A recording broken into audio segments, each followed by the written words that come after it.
Hello दोस्तों, नमस्कार। आज का विषय है कि क्या हमेशा स्त्री ही दोषी होती है। तो इस पे हम आज विचार करेंगे और चर्चा करते हैं। दरअसल देखिए, स्त्रियों के जो कई रूप हैं। जैसे अगर मान लीजिए कोई छोटा बच्चा है और अगर उसने कोई पढ़ाई में कोई गलती कर दी, तो वो लोग बोलते हैं कि जो बेटी है वो खेल कूद में रहती है, पढ़ती लिखती नहीं है और इसकी मम्मी इसके ऊपर ध्यान नहीं देती है।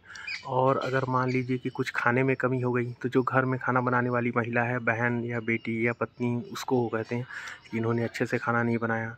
अच्छा, फिर अगर मान लीजिए कोई समस्या आ गई थी, होती है कि अरे बहू आई थी तो इनके पैर शुभ नहीं हैं, इस तरीके से वो दोषी बताया जाता है। अगर कर्मचारी हैं, मान लीजिए कि टीचर हैं ज़्यादातर या क्लर्क में हैं, तो बोलते हैं अरे महिलाएं हैं तो वहाँ पे काम स्लो होगा या फिर पैसे देने पड़ेंगे, भ्रष्ट होती हैं महिलाएं।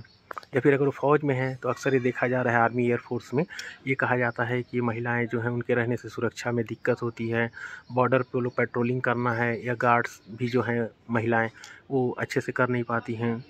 और कोई जो अगर टेक्निकल यूनिट है, तो वहाँ पे इंडस्ट्रियल यूनिट है, तो उसमें कहा जाता है कि वो इंडस्ट्रियल प्रोडक्शन में हेल्पफुल नहीं है, बल्कि एक बाधक हैं।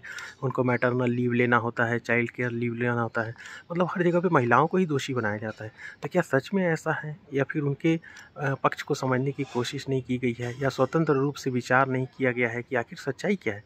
आपके विचार क्या हैं? आप अपने कमेंट में मुझे बताएँ और फिर इसके ऊपर एक अगले एपिसोड में हम और चर्चा करेंगे।